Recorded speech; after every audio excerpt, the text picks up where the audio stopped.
നമസ്കാരം. പ്രധാന വാർത്തകൾ.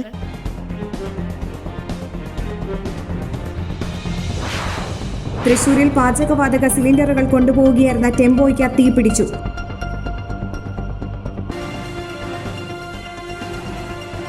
കുപ്രസിദ്ധ ഗുണ്ട കോടാലി ശ്രീധരൻ പോലീസ് പിടിയിൽ.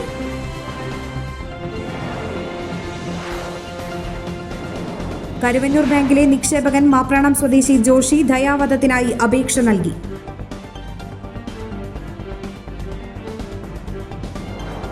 വിശദമായ വാർത്തകളിലേക്ക്. തൃശൂരിൽ പാചകവാതക സിലിണ്ടറുകൾ കൊണ്ടുപോവുകയായിരുന്ന ടെമ്പോയ്ക്ക് തീപിടിച്ചു. നാട്ടുകാരും ഡ്രൈവറും ചേർന്ന് തീ അണച്ചു. ഒഴിവായത് വൻ ദുരന്തം. മണലി മടവാക്കരയിൽ ശനിയാഴ്ച രാവിലെ 11ഓടെയായിരുന്നു സംഭവം. പുതുക്കാട്ടെ ഗ്യാസ് ഏജൻസിയുടെ വാഹനമാണ് കത്തിയത്. വാഹനം കത്തുമ്പോൾ 40 സിലിണ്ടറുകളാണ് ഉണ്ടായിരുന്നത്. സിലിണ്ടർ ഇറക്കിയ ശേഷം വണ്ടി സ്റ്റാർട്ട് ചെയ്യുമ്പോഴാണ് തീപിടുത്തമുണ്ടായത്. ക്യാബിനിലേക്കും തീ പടർന്നു. ഡ്രൈവറും നാട്ടുകാരും ചേർന്ന് തീ കെടുത്തി. ഡ്രൈവറുടെയും നാട്ടുകാരുടെയും സമയോചിതമായ ഇടപെടലാണ് വലിയൊരു ദുരന്തം ഒഴിവാക്കിയത്. പുതുക്കാട് നിന്നും അഗ്നിരക്ഷാസേനയും സ്ഥലത്തുണ്ടായിരുന്നു. തീ നിയന്ത്രണ വിധേയമായപ്പോൾ സിലിണ്ടർ ഇറക്കി വയ്ക്കുകയായിരുന്നു. കുപ്രസിദ്ധ ഗുണ്ട കോടാലി ശ്രീധരൻ പോലീസ് പിടിയിൽ. നിരവധി കേസുകളിൽ ജാമ്യത്തിലിറങ്ങി മുങ്ങിയ ശ്രീധരൻ പോലീസിനു നേരെ തോക്ക് ചൂണ്ടി രക്ഷപ്പെടാനും ശ്രമിച്ചു. ചാലക്കുടി ഡിവൈഎസ്പിയുടെ സ്ക്വാഡാണ് ശ്രീധരനെ പിടികൂടിയത്. പോലീസിനെ ആക്രമിക്കാൻ ശ്രമിച്ച കേസിൽ മകൻ അരുണിനെയും പ്രതി ചേർത്തു. കൊലപാതകം, കുഴൽപ്പണക്കടത്ത്, സാമ്പത്തിക തട്ടിപ്പ് തുടങ്ങി നിരവധി കേസുകളിൽ പ്രതിയാണ് കോടാലി ശ്രീധരൻ. അപ്പൊ ഈ കോടാലി ശ്രീധരൻ പറയുന്ന വ്യക്തി നിങ്ങൾ എല്ലാവർക്കും അറിയാം. ഓൾമോസ്റ്റ് 42ഓളം കേസുകൾ, 42 + 5 47ഓളം കേസുകൾ കേരളത്തിനകത്ത് ഉണ്ട്. അതിനകത്ത് ഇപ്പൊ ലൈവായിട്ട് 5 LP വാറന്റുകൾ ഉണ്ട് ഇയാളുടെ പേരിൽ. സോ തൃശൂർ, പാലക്കാട്, മലപ്പുറം ഈ 3 ജില്ലകളിലും, അതായത് തൃശൂർ സിറ്റി, റൂറൽ, അങ്ങനെ 4 ജില്ലകളിലും ആളുടെ പേരിൽ LP വാറന്റ് നിലവിലുണ്ട്. ഇത് കൂടാതെ പുള്ളി കർണാടകയില് കേസുകളുണ്ട്, തമിഴ്നാട്ടിൽ കേസുകളുണ്ട്. സോ കേരള പോലീസ് അല്ലാതെ ഇപ്പൊ കർണാടക പോലീസും തമിഴ്നാട് പോലീസും നോക്കിക്കൊണ്ടിരിക്കുന്ന ഒരു പുള്ളിയാണ്, ഒരു പിടികിട്ട പുള്ളി തന്നെയാണ്. കേരളത്തിൽ മാത്രം ഇയാൾക്ക് 33ലധികം കേസുകളുണ്ട്. 5 ലോങ് പെൻഡിംഗ് വാറന്റുകളും നിലവിലുണ്ട്. തമിഴ്നാട്, ആന്ധ്ര, കർണാടക എന്നീ സംസ്ഥാനങ്ങളിലും കോടാലി ശ്രീധരനെതിരെ നിരവധി ക്രിമിനൽ കേസുകളുണ്ട്. 2010ലാണ് ഇയാൾ അവസാനമായി പോലീസ് പിടിയിലാകുന്നത്. ശേഷം ജാമ്യത്തിലിറങ്ങി ഒളിവിൽ പോയി. 1.5 വർഷം മുൻപ് ചാലക്കുടി ഡിവൈഎസ്പിയുടെ നേതൃത്വത്തിൽ പ്രത്യേക സംഘം തന്നെ ശ്രീധരനെ പിടികൂടാൻ രൂപീകരിച്ചു. ദേശീയപാതയിലൂടെ ഇടയ്ക്കിടയ്ക്ക് ശ്രീധരൻ സഞ്ചരിക്കുന്നുണ്ടെന്ന് വിവരം ലഭിച്ച പോലീസ് ഇന്ന് കൃത്യമായ വിവരത്തിന്റെ അടിസ്ഥാനത്തിലാണ് പരിശോധനയ്ക്കിറങ്ങിയത്. പാലിയേക്കര മുതൽ പിന്തുടർന്നു. കൊരട്ടയിലെത്തിയപ്പോൾ വണ്ടി തടഞ്ഞു. ഇതിനിടെ കയ്യിലുണ്ടായിരുന്ന തോക്ക് പോലീസുകാർക്ക് നേരെ ചൂണ്ടിയെങ്കിലും കാറിന്റെ ചില്ല് തകർത്ത് കീഴ്പ്പെടുത്തി. പോലീസിനെ ആക്രമിക്കാൻ ശ്രമിക്കൽ, കൃത്യനിർവഹണം തടസ്സപ്പെടുത്തൽ തുടങ്ങിയ വകുപ്പുകൾ ചുമത്തി ശ്രീധരന്റെ മകൻ അരുണിനെയും പോലീസ് അറസ്റ്റ് ചെയ്തു. കരുവന്നൂർ ബാങ്കിലെ നിക്ഷേപകൻ മാപ്രാണം സ്വദേശി ജോഷി ദയാവധത്തിനായി അപേക്ഷ നൽകി. മാപ്രാണം കുറുപ്പൻ റോഡിൽ വടക്കേത്തല വീട്ടിൽ ജോഷിയാണ് ജനുവരി 30-ന് ദയാവധത്തിനായി ഹൈക്കോടതി ജസ്റ്റിസിനും മുഖ്യമന്ത്രിക്കും അപേക്ഷ നൽകിയിരിക്കുന്നത്. ഗതികേടുകൊണ്ടാണ് താൻ ഇത്തരമൊരു തീരുമാനമെടുത്തതെന്നും മക്കളുടെ വിദ്യാഭ്യാസവും ചികിത്സയും വരെ മുടങ്ങിയിട്ടും ബാങ്ക് അധികൃതർ തന്നെ പരിഹസിക്കുകയാണെന്നും നവകേരള സദസ്സിലടക്കം ഏറ്റവും അവസാനം പരാതി നൽകിയിട്ടും യാതൊരു നടപടിയും പൈസ തിരികെ ലഭിക്കാൻ ഉണ്ടായിട്ടില്ലെന്നും ജോഷി പറയുന്നു. അതിൻ്റെ ഗതികേടാണ് വെച്ചാൽ നമുക്ക് ജോലി ചെയ്യാൻ പറ്റാത്ത അവസ്ഥ വരിക, അസുഖം മൂലം ജോലി ചെയ്യാൻ പറ്റാത്ത അവസ്ഥ വരിക, നമുക്ക് ജീവിക്കാനായിട്ടോ ചികിത്സിക്കാനായിട്ടോ നമ്മളതിൽ പണമില്ലാണ്ട് വരിക, മക്കളെ പഠിപ്പിക്കാൻ പറ്റാണ്ട് വരിക. ഞാൻ അവർക്ക് പുറത്ത് പോയി പഠിക്കണമെന്നൊക്കെ ഉണ്ടായിരുന്നു. ഇവർ പൈസ തരേണ്ടതൊന്നും ആവില്ല. എൻ്റെ കയ്യിൽ വേറെ പൈസയൊന്നുമില്ല. അപ്പം അത് കുടുംബത്തിൻ്റെ മൊത്തം സ്വത്തും എല്ലാവരുടെ കയ്യിലുള്ള ബാങ്ക് ബാലൻസും മുഴുവൻ ഇവിടെയാണ് ഇരിക്കുന്നത്. അത് ഇവർക്ക് ഇഷ്ടമുള്ളപ്പോൾ തരാം, പലിശ തരില്ല, തോന്നുമ്പോൾ തരാം, തോന്നി പോലെ തരാം. ഇവർക്ക് സർക്കാർ പിന്തുണയുണ്ടെന്ന് പറഞ്ഞു കഴിഞ്ഞാൽ എനിക്ക് പിന്തുണയില്ല. സർക്കാരാണ് ഒപ്പമില്ലാത്തത്. ഒപ്പമുണ്ടെന്ന് പറഞ്ഞിട്ട് ഇത് വോട്ടായതിന് ശേഷം ഇതുവരെ ഒറ്റ വോട്ട് പോലും നിങ്ങൾ എങ്ങനെയെങ്കിലും ഈ തൊട്ടും പിന്നിലേക്കും ചെക്ക് ചെയ്യണ്ടെങ്കിൽ ചെക്ക് ചെയ്യൂ. അരിവാളിലല്ലാണ്ട് കൈ പൊതിഞ്ഞുണ്ടാവില്ല. മനസ്സിപ്പോഴും അതൊന്നും തന്നെയാണ്, അതൊന്നും മാറൊന്നുമില്ല. പക്ഷെ ഇത് അംഗീകരിക്കാൻ വയ്യ. അതുകൊണ്ടാണ് ഇങ്ങനൊരു തീരുമാനം കിട്ടുന്നത്. കഴിഞ്ഞ 20 വർഷത്തിനിടെ 2 തവണ ട്യൂമർ ഉൾപ്പെടെ 21 ശസ്ത്രക്രിയകൾ അടക്കമുള്ള ദീർഘമായ ചികിത്സകൾ അനുഭവിച്ചയാളാണ് ജോഷി. 7.5 വർഷം ഊന്നുവടികളിലായിരിക്കുമ്പോൾ തുടങ്ങി രാപ്പകൽ അധ്വാനിച്ച ജോഷിയുടെയും കുടുംബത്തിന്റെയും മുഴുവൻ സമ്പാദ്യവും കരുവന്നൂർ സഹകരണ ബാങ്കിലാണ് നിക്ഷേപിച്ചത്. കരുവന്നൂർ ബാങ്കും അതിന്റെ ജീവനക്കാരും കേരളത്തിന്റെ ഭരണ സംവിധാനവും കൂടി തകർത്തത് ജോഷിയുടെ ജീവിതവും സ്വപ്നങ്ങളും പ്രതീക്ഷകളുമാണ്. ഇതുപോലെ ഒട്ടനവധി മനുഷ്യരാണ് ഇത്തരം സഹകരണ ബാങ്കുകളിൽ പണം നിക്ഷേപിച്ചതിന്റെ പേരിൽ ഇപ്പോൾ കടുത്ത പ്രതിസന്ധിയിലായിട്ടുള്ളത്. ബാങ്കിനോട് നിക്ഷേപങ്ങൾ തിരികെ ചോദിച്ചപ്പോൾ പണമെല്ലാം അതാത് SB അക്കൗണ്ടിലേക്ക് മാറ്റി RTGS ട്രാൻസ്ഫർ ചെയ്തു. 5 മാസത്തിലേറെയായിട്ടും ഷെഡ്യൂൾഡ് ബാങ്കിലെ ജോഷിയുടെയും കുടുംബത്തിന്റെയും അക്കൗണ്ടുകളിൽ പണമെത്തിയില്ല. അക്കാലമത്രയും 1 രൂപ പോലും പലിശയും തരില്ലത്രേ. തുടർന്ന് 4 മാസം SB പലിശയാണ് പാസ്ബുക്കിൽ ഇപ്പോൾ പതിക്കുന്നത്. അങ്ങനെ ഇതുവരെയായി 2.5 വർഷം കൊണ്ട് 12 ലക്ഷത്തോളം രൂപ വീണ്ടും തട്ടിയെടുത്തു കഴിഞ്ഞു. ഇതെല്ലാം ചൂണ്ടിക്കാട്ടി 5 തവണ കരുവന്നൂർ ബാങ്കിലും തൃശൂർ കലക്ടർക്കും നവകേരള സദസ്സിലും പരാതി കൊടുത്തുവെങ്കിലും നടപടിയൊന്നുമില്ല. ഹൈക്കോടതിയിൽ കേസ് നടത്തി 1.5 വർഷമായിട്ടും യാതൊരു തീരുമാനവും ഉണ്ടാകാതിരുന്ന സാഹചര്യത്തിലും എറണാകുളത്തേക്ക് യാത്ര ചെയ്ത് കോടതി കാര്യങ്ങൾ അന്വേഷിക്കാനും ആരോഗ്യസ്ഥിതി അനുവദിക്കാത്തതിനാൽ ജോഷി ആ കേസ് പിൻവലിച്ചു. വൈകിയെത്തുന്ന നീതി ഒരു നീതി നിഷേധമാണ് എന്ന കോടതി ഉത്തരവുകൾ നിലനിൽക്കുമ്പോൾ തന്നെ തനിക്കുണ്ടായത് ഒരു നീതി നിഷേധമാണ് എന്ന് താൻ വിശ്വസിക്കുന്നു. സഹകരണ ബാങ്കുകളിൽ നിക്ഷേപിച്ച പണം തിരിച്ചു കിട്ടണമെങ്കിൽ എളുപ്പമല്ല. സഹകരണ നിയമത്തിലെ നിലവിലെ നടപടിക്രമങ്ങൾ വളരെ കാലവിളംബമുണ്ടാക്കുന്നതാണ്. ലക്ഷക്കണക്കിന് കോടി രൂപ നിക്ഷേപമുള്ള സഹകരണ സംഘങ്ങളിലെ പണം ആരൊക്കെയോ ചേർന്ന് കവരുന്നത് പതിവായിരിക്കുന്നു. സംരക്ഷിക്കേണ്ട വകുപ്പും രാഷ്ട്രീയക്കാരും തന്നെയാണ് മിക്കപ്പോഴും ഈ കവർച്ചയ്ക്ക് പിന്നിലെന്നും ജോഷി ആരോപിക്കുന്നു. നീതി നിഷേധവും ഭീഷണിയും പുലഭ്യവും മൂലം സഹിക്കാൻ വയ്യാതായിരിക്കുന്നു. കടുത്ത വേദനകൾ അറിയാത്ത വിധം ശരീരം മാറിയിരിക്കുന്നു. ഇത്തരം അവസ്ഥയിൽ മരണമില്ലാതെ മറ്റൊരു വഴിയും തന്റെ മുന്നിലില്ലാത്തതിനാൽ ആണ് ഇത്തരം ഒരു തീരുമാനമെടുക്കാൻ പ്രേരിപ്പിച്ചതെന്നും ജോഷി പറയുന്നു. ഇനിയും ബാങ്ക് അധികാരികളുടെയും സർക്കാരിന്റെ മുന്നിൽ യാചിച്ചിട്ട് കാര്യമില്ലാത്തതിനാലും മറ്റു മാർഗങ്ങൾ ഇല്ലാത്തതിനാലും തന്റെ ജീവിതം കോടതി അറിവോടെ ജനുവരി 30 അവസാനിപ്പിക്കാമെന്ന് തീരുമാനിച്ചിരിക്കുന്നതെന്നും ആയതിനാൽ ദയാവധത്തിനുള്ള അനുമതി നൽകണമെന്നുമാണ് ജോഷി സമർപ്പിച്ച ഹർജിയിൽ പറയുന്നത്. രാജ്യത്തിന്റെ മഹത്തായ ഭരണഘടനയുടെ ആമുഖം ഇനി മുതൽ പാഠപുസ്തകങ്ങളിലേക്ക്. പാഠപുസ്തകങ്ങളിലൂടെ ഭരണഘടനയെക്കുറിച്ച് കുട്ടികളിൽ അവബോധം സൃഷ്ടിക്കുക എന്ന വലപ്പാട് GDM LP സ്കൂളിന്റെ ആശയത്തിനാണ് സംസ്ഥാന സർക്കാരിന്റെ അംഗീകാരം കൈവന്നിരിക്കുന്നത്. കഴിഞ്ഞ 2 വർഷമായി വലപ്പാട് GDM LP എന്ന വിദ്യാലയം ഭരണഘടനയുടെ ആമുഖത്തിനായി തുടങ്ങിവെച്ച നിശബ്ദ വിപ്ലവമാണ് ചരിത്രമാകുന്നത്. ഇന്ത്യൻ ഭരണഘടനയുടെ ആമുഖം പാഠപുസ്തകത്തിൽ ഉൾപ്പെടുത്തുന്നതിന് വേണ്ടി സംസ്ഥാന സർക്കാർ തീരുമാനിച്ചിരിക്കുകയാണ്. ഏറെ സന്തോഷമുണ്ട്. ഏറെക്കാലമായി വലപ്പാട് GDM LP സ്കൂളിലെ അധ്യാപകരും വിദ്യാർത്ഥികളുമൊക്കെ ഇന്ത്യൻ ഭരണഘടനയുടെ ആമുഖവും ഭരണഘടന പാഠ്യ പദ്ധതിയുടെ ഭാഗമാക്കണം എന്നാവശ്യപ്പെട്ടുകൊണ്ട് നിരവധി കത്തുകൾ സംസ്ഥാന സർക്കാരിലേക്ക് അയച്ചു വരുന്ന സന്ദർഭത്തിലാണ് ഒരു തീരുമാനം സർക്കാരിൻ്റെ ഭാഗത്തുനിന്ന് ഉണ്ടായിരിക്കുന്നത്. മാത്രമല്ല 2021 ഭരണഘടനാ പരിചയത്തിന് വേണ്ടി സംസ്ഥാനത്താദ്യമായിട്ട് ഭരണഘടനാ ചുമരൊരുക്കി മാതൃകയായ വിദ്യാലയമാണ് GDM LP സ്കൂൾ. അതുമാത്രമല്ല ഈ ഭരണഘടനാ ചുമർ എന്ന് പറയുന്ന ആശയം സംസ്ഥാനത്ത് പല വിദ്യാലയങ്ങളും പൊതുസ്ഥാപനങ്ങളും GDM സ്കൂളിനെ മാതൃകയാക്കി വ്യാപിക്കുകയുണ്ടായിരുന്നു. കൊല്ലം ജില്ലയിലെ സമ്പൂർണ്ണ ഭരണഘടനാ സാക്ഷരതയുടെ ഭാഗമായിട്ട് ഈ ഭരണഘടനാ ചുമർ മാതൃകയാക്കി അവർ മുന്നോട്ട് പോയിരുന്നു. അതുപോലെ തന്നെ വലപ്പാട് ഗ്രാമപഞ്ചായത്ത് എല്ലാ പൊതുവിദ്യാലയങ്ങളിലും പൊതുസ്ഥാപനങ്ങളിലും ഭരണഘടനാ ചുമര് ഒരുക്കുകയുണ്ടായിട്ടുണ്ട്. ഇതൊക്കെ തന്നെ വലപ്പാട് GDM LP സ്കൂളിൻ്റെ ഇടപെടലിൻ്റെ ഭാഗമായിട്ട് ഞങ്ങൾക്ക് ഉണ്ടാക്കാൻ കഴിഞ്ഞ ഒരു നേട്ടമാണ്. മാത്രമല്ല ഞങ്ങളുടെ വിദ്യാർത്ഥികൾ പ്രദേശത്തെ അംഗൻവാടികളിലേക്ക് ഭരണഘടനാ മാർച്ച് നടത്തിക്കൊണ്ട് എല്ലാ അംഗനവാടികളിലും ഭരണഘടനയുടെ ആമുഖം സ്ഥാപിക്കുകയുണ്ടായിട്ടുണ്ട്. ഇതുകൂടാതെ തന്നെ ബഹുമാനപ്പെട്ട MLA മുമ്പാകെ നിവേദനങ്ങൾ സമർപ്പിച്ചിട്ടുണ്ട്. എല്ലാ നിയോജകമണ്ഡലത്തിലെ എല്ലാ പൊതുസ്ഥാപനങ്ങളിലും ഭരണഘടനയുടെ ആമുഖം സ്ഥാപിക്കണമെന്ന ആവശ്യവുമായിട്ട് MLAമാർക്ക് ഞങ്ങൾ നിവേദനം നൽകിയിട്ടുണ്ട്. ഇത്തരമൊരു സന്ദർഭത്തിൽ പാഠപുസ്തകത്തിൻ്റെ ഉള്ളടക്കത്തിൽ ഭരണഘടനയുടെ ആമുഖം ഉൾപ്പെടുത്തുക എന്ന് പറയുന്നത് ഏറെ സന്തോഷകരമാണ്. അത് ഞങ്ങളുടെ പ്രവർത്തനങ്ങൾക്കുള്ള അംഗീകാരം കൂടിയാണ് എന്ന് ഞങ്ങൾ വിശ്വസിക്കുന്നു. 2021 ഭരണഘടനാ പരിചയത്തിനായി ഭരണഘടനാ ആമുഖവും ഭരണഘടനയുടെ പ്രസക്ത ഭാഗങ്ങളും ചിത്രീകരിച്ചുള്ള ഭരണഘടനാ ചുമർ സൃഷ്ടിച്ചായിരുന്നു ഇതിനായി തുടക്കമിട്ടത്. വിദ്യാലയ ചുമരിൽ ഭരണഘടനയുടെ ആമുഖം സ്ഥാപിച്ചത് ഭരണഘടനാ പ്രചാരണത്തിന് ആക്കം കൂട്ടിയെന്നതാണ് വാസ്തവം. സംസ്ഥാനത്തെ പല വിദ്യാലയങ്ങളും പൊതുസ്ഥാപനങ്ങളും വലപ്പാട് GDM LP സ്കൂളിന് സമാനമായ മാതൃക പിന്തുടർന്നു. ഇതിനിടെ ഭരണഘടന പാഠ്യവിഷയമാക്കണമെന്നാവശ്യപ്പെട്ട് വിദ്യാഭ്യാസ മന്ത്രിക്ക് കത്തെഴുതാനും വലപ്പാട് GDM LP സ്കൂളിലെ വിദ്യാർത്ഥികളും അധ്യാപകരും മടിച്ചില്ല. അതുകൊണ്ടും പിന്മാറാതെ വിദ്യാർത്ഥികളും അധ്യാപകരും സ്കൂളിന് സമീപത്തെ അംഗൻവാടികളിലേക്കും വായനശാലകളിലേക്കും ഭരണഘടന ആമുഖമെന്ന ആശയം ഉയർത്തിയുള്ള ഭരണഘടനാ സന്ദേശ മാർച്ചിനും തയ്യാറായി. ഇതോടെ ഇവിടെയുള്ള അംഗൻവാടികളിൽ ഭരണഘടനയുടെ ആമുഖം ഇടം പിടിച്ചു. വലപ്പാട് ഗ്രാമപഞ്ചായത്ത് ഭരണസമിതിക്ക് വിദ്യാർത്ഥികൾ നൽകിയ നിവേദനം പരിഗണിക്കപ്പെട്ടതോടെ എല്ലാ പൊതുസ്ഥാപനങ്ങളിലും ഭരണഘടനയുടെ ആമുഖം സ്ഥാപിക്കപ്പെട്ടു.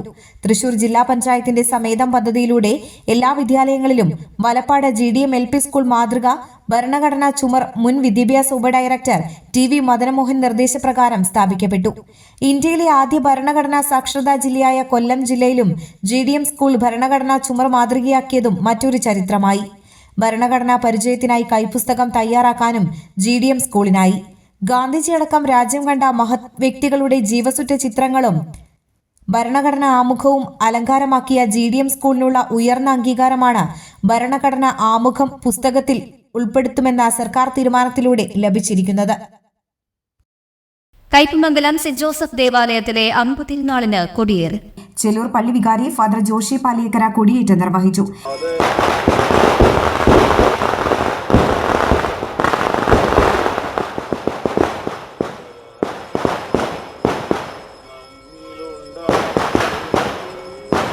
ഇടവക വികാരി ഫാദർ ജസ്റ്റിൻ വാഴപ്പിള്ളി, കൺവീനർ ഐവിൻ വർഗീസ് പുളിക്കൻ, കൈക്കാരന്മാരായ മണി കുരുതുകുളം, ആന്റണി വിധേയത്തിൽ എന്നിവർ നേതൃത്വം നൽകി. ഈ കൊടി ആകാശത്തേക്ക്, നമ്മുടെ കൊടിമരത്തിന്റെ മുകൾ ഭാഗത്തിലേക്ക് ഉയർന്നു നിൽക്കുമ്പോൾ ഈ നാട്ടിലുള്ളവരെല്ലാവരും പറയും, നമ്മുടെ തിരുനാൾ ആരംഭിച്ചിരിക്കുന്നു, തിരുനാളിന്റെ തുടക്കം കുറിച്ചിരിക്കുന്നു എന്ന് എല്ലാവരും പറയും.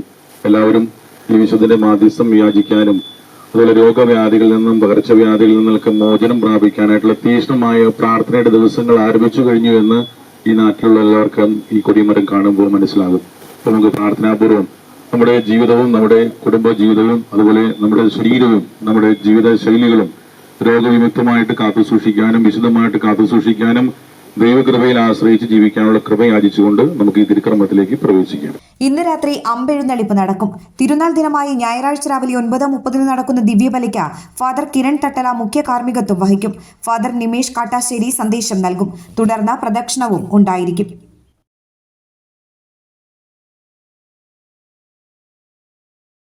Perinjanam Kochamkulam Tagore library and study സെന്ററിന്റെ പുതിയ കെട്ടിടത്തിന്റെ നിർമ്മാണോദ്ഘാടനം നടത്തി. E.T. ടൈസൺ MLA വികസന ഫണ്ടിൽ നിന്നും അനുവദിച്ച 20 ലക്ഷം രൂപ വിനിയോഗിച്ചാണ് ടാഗോർ വായനശാലയ്ക്ക് പുതിയ കെട്ടിടം പണിയുന്നത്. E.T. ടൈസൺ MLA നിർമ്മാണോദ്ഘാടനം നിർവഹിച്ചു. കയ്പമംഗലം മണ്ഡലത്തിൽ കൊടുക്കുന്നത് എനിക്ക് തോന്നുന്നു സാംസ്കാരിക സ്ഥാപനങ്ങൾക്കുള്ള ഒന്നിലേത് നവീകരിക്കാൻ അല്ലെങ്കിൽ പുതിയ കെട്ടിടങ്ങൾ ഉണ്ടാക്കാൻ എന്ന സ്ഥിതിയിലാണ്. ഇവിടെ എനിക്ക് തോന്നുന്നു 9-10 ലൈബ്രറിക്ക് ഇപ്പോൾ നമ്മൾ സംഖ്യ കൊടുത്തു കഴിഞ്ഞു. അവിടുന്ന് അഴീക്കോട് തുടങ്ങി നമ്മുടെ എടത്തിരുത്തി വരെയുള്ള ഭാഗങ്ങൾ നമ്മുടെ സർദാർ വായനശാലയ്ക്ക് നമ്മളവിടെ കൊടുത്തിട്ടുണ്ട് എടത്തിരുത്തിയിൽ. അതുപോലെ തന്നെ EVG സ്മാരകത്തിന് കൊടുത്തു. പിന്നെ നമ്മുടെ സർഗ വായനശാലയ്ക്ക് നമ്മൾ എസ്എംപുരത്ത് കൊടുത്തു. തൊട്ടുപുറം കലാസൃഷ്ടി എന്ന് പറയുന്നത്, നാണൻ മെമ്മോറിയൽ എന്ന് പറയുന്നത്, EVG കുറേ എണ്ണം ഇങ്ങനെ വന്നിട്ടുണ്ട് എല്ലാ കൊല്ലം. അപ്പോൾ ഞങ്ങളുടെ മനസ്സിലൊക്കെ ഉള്ളൊരു കാര്യം, ഒരു സാംസ്കാരിക രംഗത്തൊരു നല്ല ഇടപെടൽ നടത്തുന്ന ഒരു സ്ഥാപനമായിട്ട് ഇത് രൂപപ്പെടുക എന്നുള്ളതാണ്. നമ്മൾ പലപ്പോഴും വലിയ വായിൽ വർത്തമാനം പറയുന്നത് സസ്റ്റൈനബിൾ ഡെവലപ്മെൻറ്റിനെ കുറിച്ച് പറയാനാണ്. എല്ലാം സമഗ്രമായിട്ടുള്ള എല്ലാ തരത്തിലുള്ള വികസനം നാട്ടിലുണ്ടാകണം എന്നൊരു വിദ്യാഭ്യാസപരമായിട്ട് കലാപരമായി വേറെ ഏതൊക്കെ രംഗമുണ്ടോ അതൊക്കെ ഉണ്ടാകണമെന്ന് പറയുന്നവരാണ് നമ്മൾ. അതുകൊണ്ട് തന്നെ ഉണ്ടാകാനുള്ള ഒരു നല്ല ശ്രമമാണ് നമ്മുടെ ഭാഗത്തു നിന്നൊക്കെ ഉണ്ടാകുന്നത്. എനിക്ക് തോന്നുന്നു ഇപ്പോൾ ഉള്ള സംഖ്യയിൽ ഏറ്റവും കൂടുതൽ സംഖ്യ സാധാരണ ഒരു 15-16 വരെയൊക്കെ മാക്സിമം ഞാൻ കൊടുത്തിട്ടുള്ളൂ. ആദ്യമായിട്ടാണ് ഒരു സംഘത്തിന് 20 ലക്ഷം രൂപ കൊടുക്കുന്നത്. അത് നമ്മുടെ ടാഗോറാണ്. അത് 20 ലക്ഷം കൂടുതൽ കൊടുത്തു എന്നുള്ളത് പറയാനല്ല, ഇനിയുള്ള കാര്യം സൂചിപ്പിക്കാനാണ്. അപ്പോൾ മനസ്സിലാവുമല്ലോ. ഇനി ബാക്കിയുള്ളത് കണ്ടെത്തേണ്ടത് തീർച്ചയായും ഇതിൻ്റെ ഗൗരവപ്പെട്ട കമ്മിറ്റിക്കാരാണ്. നന്നായി കണ്ടെത്തുമ്പോൾ അതിനുള്ള ശേഷിയുമുണ്ട്. നല്ലോണം അങ്ങനെ വരണം. നമുക്ക് ഏതെങ്കിലും ഒരു ഫണ്ട് വന്ന് ചെയ്യാമെന്ന് മാത്രമല്ല നമ്മൾ ഉദ്ദേശിക്കുന്നത്. നാട്ടുകാരെല്ലാവരും കൂടണം. പെരിഞ്ഞനം പഞ്ചായത്ത് പ്രസിഡന്റ് വിനീത മോഹൻദാസ് അധ്യക്ഷയായി. Mathilakam block panchayat president CK Girija മുഖ്യാതിഥിയായി. Costford project director PB Saritha പദ്ധതി റിപ്പോർട്ട് അവതരിപ്പിച്ചു. Panchayat vice president NK Abdul Nasar, block panchayat അംഗങ്ങളായ KA കരീം, RK ബേബി, വായനശാല president CC Baburaj, secretary NS Santhosh, നിർമ്മാണ committee general convener P Radhakrishnan, panchayat അംഗങ്ങൾ തുടങ്ങിയവർ സംസാരിച്ചു. ചരിത്രപ്രസിദ്ധമായ ദക്ഷിണേന്ത്യയിലെ പ്രമുഖ ക്രൈസ്തവ ദേവാലയമായ കുന്നംകുളം ആർത്താട് സെന്റ് മേരീസ് ഓർത്തഡോക്സ് പള്ളിയിൽ മോഷണം. ഭണ്ഡാരം തകർക്കുകയും ഓഫീസ് മുറിയുടെ വാതിൽ തകർത്ത് അകത്ത് കടന്ന മോഷ്ടാവ് പണം കവരുകയും ചെയ്തു. ശനിയാഴ്ച പുലർച്ചെ 1 മണിയോടെയാണ് മോഷണം നടന്നതെന്നാണ് നിഗമനം. മോഷണത്തിനായി മോഷ്ടാവ് കൊണ്ടുവന്നതെന്ന് കരുതുന്ന മരക്കഷ്ണങ്ങൾ ഓഫീസ് മുറിയിൽ നിന്നും പോലീസ് കണ്ടെടുത്തു. രാവിലെ 5 മണിയോടെയാണ് മോഷണം നടന്ന വിവരം അറിയുന്നത്. മോഷ്ടാവിന്റേതെന്ന് കരുതുന്ന CCTV ദൃശ്യങ്ങൾ പള്ളിയിൽ സ്ഥാപിച്ച CCTV ക്യാമറയിൽ പതിഞ്ഞിട്ടുണ്ട്. ഓഫീസ് മുറിയിലും ഭണ്ഡാരത്തിലുമായി സൂക്ഷിച്ച 1700 രൂപയാണ് നഷ്ടപ്പെട്ടതെന്ന് പള്ളി ഭരണസമിതി ഭാരവാഹികൾ അറിയിച്ചു. പള്ളിയുടെ സമീപത്ത് ഓടുപുരയുടെ നിർമ്മാണം നടക്കുന്നതിനാൽ ഓഫീസിൽ പണം സൂക്ഷിക്കാറുണ്ട്. ഈ പണം നഷ്ടപ്പെട്ടിട്ടില്ല. പള്ളിയുടെ പുറത്ത് ഭണ്ഡാരത്തിൽ സൂക്ഷിച്ച പണവും ഓഫീസ് മുറിയിലെ വലിപ്പിൽ സൂക്ഷിച്ച പണവുമാണ് നഷ്ടപ്പെട്ടത്. സംഭവത്തിൽ പള്ളി ഭരണസമിതി ഭാരവാഹികൾ കുന്നംകുളം പോലീസ് നൽകിയ പരാതിയുടെ അടിസ്ഥാനത്തിൽ Kunnamkulam sub inspector Santhosh, civil police officer Ramgopal, വിരലടയാള വിദഗ്ധരായ ബാലകൃഷ്ണൻ, രാംദാസ്, സനീഷ്, അനൂപ്, ഭാഗ്യനാഥ് എന്നിവരുടെ നേതൃത്വത്തിലുള്ള പോലീസ് സംഘം സ്ഥലത്തെത്തി ശാസ്ത്രീയ തെളിവുകൾ ശേഖരിച്ച് മോഷ്ടാവിനായി അന്വേഷണം ആരംഭിച്ചു. കയ്പമംഗലം മലയാറ്റിൽ ഭഗവതി വിഷ്ണുമായ ക്ഷേത്രത്തിൽ ഉത്സവം ആഘോഷിച്ചു.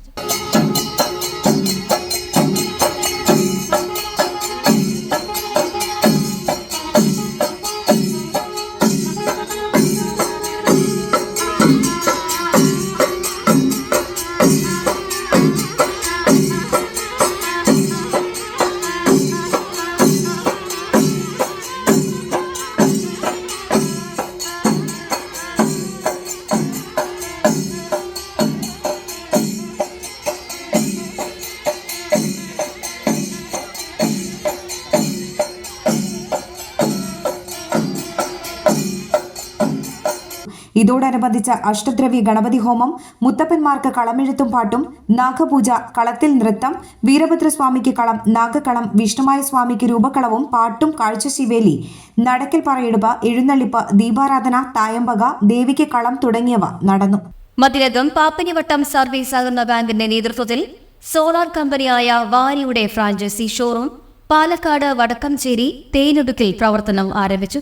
സഹകരണ ബാങ്കിംഗ് രംഗത്തെ സംസ്ഥാനത്തെ ശക്തമായ സാന്നിധ്യമായ തൃശൂർ ജില്ലയിലെ പാപ്പനിവട്ടം സർവീസ് സഹകരണ ബാങ്ക് പാരമ്പര്യേതര അക്ഷയ ഊർജ്ജ രംഗത്ത് നടപ്പിലാക്കിയിട്ടുള്ള വിവിധ പദ്ധതികളുടെ ഭാഗമായി അനുബന്ധ സ്ഥാപനമായ പാപ്സ്കോ എനർജിയുടെ നിയന്ത്രണത്തിലും മേൽനോട്ടത്തിലുമാണ് രാജ്യത്തെ നമ്പർ 1 സോളാർ കമ്പനിയായ വാരിയുടെ ഫ്രാഞ്ചൈസി ഷോറൂം പ്രവർത്തനം ആരംഭിച്ചിട്ടുള്ളത്. വാരി സോളാർ പാനലുകൾ, ഇൻവെർട്ടറുകൾ തുടങ്ങി സൗരോർജ്ജ പ്ലാന്റ് സ്ഥാപിക്കുന്നതിന് ആവശ്യമായ എല്ലാ സാമഗ്രികളും ഇവിടെ ലഭ്യമാക്കിയിരിക്കുന്നു. സംസ്ഥാന വൈദ്യുത വകുപ്പ് മന്ത്രി കെ കൃഷ്ണൻകുട്ടി ഉദ്ഘാടനം നിർവഹിച്ചു.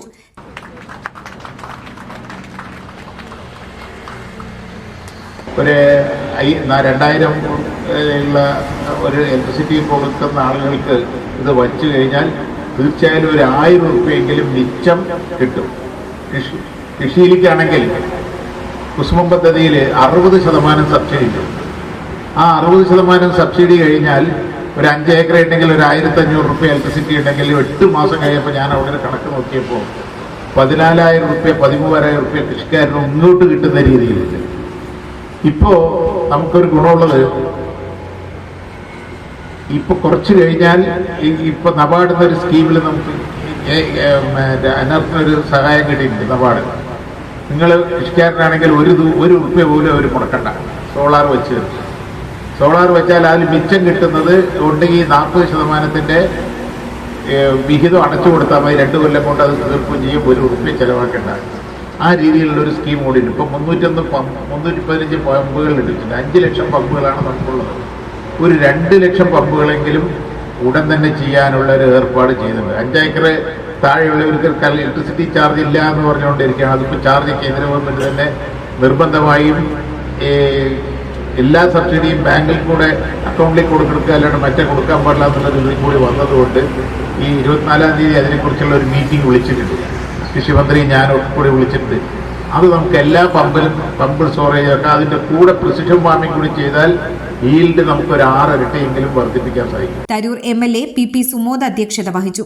നമ്മുടെ മൊബൈൽ റീചാർജ് മുതൽ നമ്മുടെ വസ്ത്രം ഇസ്തിരി മുതൽ തുടങ്ങിയ എല്ലാ കാര്യങ്ങളിലും, നിത്യജീവിതവുമായി ബന്ധപ്പെട്ട എല്ലാ കാര്യങ്ങളിലും വൈദ്യുതിയുടെ സ്വാധീനം ഏറ്റവും പ്രകടമാണ്. അപ്പം അതുകൊണ്ട് പുതിയ കാലം ഈ മേഖലക്കകത്ത് എങ്ങനെ പരിവർത്തനങ്ങൾ, എങ്ങനെ ഈ മേഖലക്കകത്ത് പുതിയ ചുവടുവെപ്പുകൾ കൊണ്ടുവരാം എന്ന് പൊതുവിൽ ലോകമാകെ, രാജ്യമാകെ, കേരളമാകെ ശ്രദ്ധയോടുകൂടി ഏറ്റെടുക്കുന്ന കാലം കൂടിയാണ്. അതുകൊണ്ട് തന്നെ സോളാർ എന്ന പുതിയ സൗരോർജ്ജ മേഖല ഇതിൻ്റെ പുതിയ സാധ്യതയായി മാറിക്കൊണ്ടിരിക്കുന്നു. ഒരേ സമയം ചെലവ് കുറഞ്ഞതും അതോടൊപ്പം തന്നെ പരിസ്ഥിതിക്ക് ഇണങ്ങുന്നതും അതോടൊപ്പം തന്നെ ഉപഭോക്താവിന് സാമ്പത്തികമായ ആദായം ഉണ്ടാക്കാൻ സാധിക്കുന്നതുമായ ഒരു പുതിയ സാധ്യത എന്ന രൂപത്തിൽ കേരളത്തിൽ ഉൾപ്പെടെ ശ്രദ്ധേയമായ ചുവടുവെപ്പുകൾ പൊതുവിൽ KSEB തന്നെ മുൻകൈയെടുത്തുകൊണ്ട് നടത്തിക്കൊണ്ടിരിക്കുകയാണ്. വാരി energy regional manager Sandeep More മുഖ്യാതിഥിയായി. Wari is the biggest solar manufacturing company in India with the 12 gigawatt capacity. Second biggest company in India in manufacturing is Adani, which is 4 gigawatt company. So you can understand the gap, how big Wari is. And if you see worldwide, Wari is the 4th biggest company out of China. If we remove China, worldwide we are the biggest company. So this is the size of Wari. Wari is known in the market for the quality. If you go to market, you will ask for the Wari panel. Wari panel will be 50% costlier than the all companies. It's all because of the quality of the cells, quality of the borosilicate glass we put with the doping, back seat and EV seat. Because of that, our power generation is very high. IRTC executive director PV Divakaran ആദ്യ വിൽപ്പന PP Sumod MLAയിൽ നിന്നും സ്വീകരിച്ചു. Papsco energy CEO RA Murugesan report അവതരിപ്പിച്ചു. നമ്മൾ കുറച്ച് സ്ത്രീകൾക്ക് LED അവർക്ക് സ്വയം തൊഴിൽ കണ്ടെത്തുന്നതിന്റെ ഭാഗമായി LED രംഗത്ത് നമ്മൾ അവർക്ക് നല്ല രീതിയിലുള്ള വിദഗ്ധ പരിശീലനം കൊടുക്കുകയും തുടർന്ന് ഇത് ഇന്നത്തെ കാലഘട്ടത്തിന്റെ അനിവാര്യതയാണെന്ന് മനസ്സിലാക്കുകയും അതിനെ തുടർന്ന് നമ്മൾ LED-യുടെ ഒരു അസംബ്ലിംഗ് യൂണിറ്റ് നല്ല രീതിയിലുള്ള അത് നമുക്ക് ഇമ്പോർട്ട് എക്സ്പോർട്ട് ലൈസൻസ് ഉണ്ട്, പിന്നെ നല്ല ഗുണമേന്മ സർട്ടിഫിക്കേഷനുണ്ട്, ISO ഉണ്ട്, BIS ഉണ്ട്, പിന്നെ ട്രേഡ് മാർക്ക് ഉണ്ട്, പാപ്സ്കോ LED സൊല്യൂഷൻസ് എന്ന പേരിലുള്ള രജിസ്റ്റേർഡ് ട്രേഡ് മാർക്ക് ഉണ്ട്. Bank president CK Gopinathan, Vadakkanchery grama panchayat president Lizzy Suresh, Vasudevan Thennalipuram, Ilyas Padinjarekkulam, Bhavadasan, K Narayanan, Bindu Mohanlal, bank secretary TB Jini എന്നിവർ സംസാരിച്ചു. കഴിഞ്ഞ 20 വർഷത്തെ മികച്ച ബാങ്കിംഗ് ഇതര പ്രവർത്തനങ്ങൾക്ക് കാഴ്ചവെച്ചതിന് രാജ്യം 1 ലക്ഷത്തിലധികം പ്രാഥമിക സംഘങ്ങളിൽ നിന്നും സമഗ്ര സംഭാവനയ്ക്കുള്ള ദേശീയ അവാർഡ് ലഭിച്ച ഇന്ത്യയിലെ ഏക പ്രാഥമിക സഹകരണ ബാങ്കാണ്. 2022 ആഗസ്റ്റ് 12 ബഹുമാനപ്പെട്ട കേന്ദ്ര ആഭ്യന്തര സഹകരണ വകുപ്പ് മന്ത്രി ശ്രീ അമിത്ഷാ അവർ ന്യൂഡൽഹിയിലെ വിജ്ഞാൻ ഭവനിൽ വെച്ച് മഹത്തായ ദേശീയ പുരസ്കാരം നമ്മൾക്ക് സമ്മാനിക്കുകയുണ്ടായി. സ്വർണ്ണവില. ഇന്നത്തെ സ്വർണ്ണവില നിങ്ങൾക്കായി അവതരിപ്പിക്കുന്നത് മംഗല്യ ഗോൾഡ് ആൻഡ് ഡയമണ്ട്സ് 3 പീടിക. പ്രധാന വാർത്തകൾ ഒരിക്കൽ കൂടി.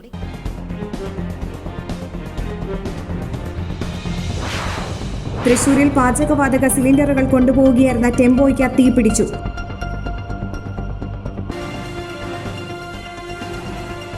കുപ്രസിദ്ധ ഗുണ്ട കോടാലി ശ്രീധരൻ പോലീസ് പിടിയിൽ.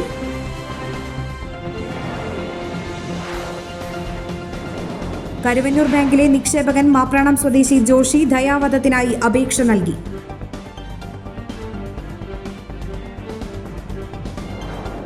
ഇതോടെ വാർത്താ ബുള്ളറ്റിൻ പൂർണ്ണമാകുന്നു. നമസ്കാരം.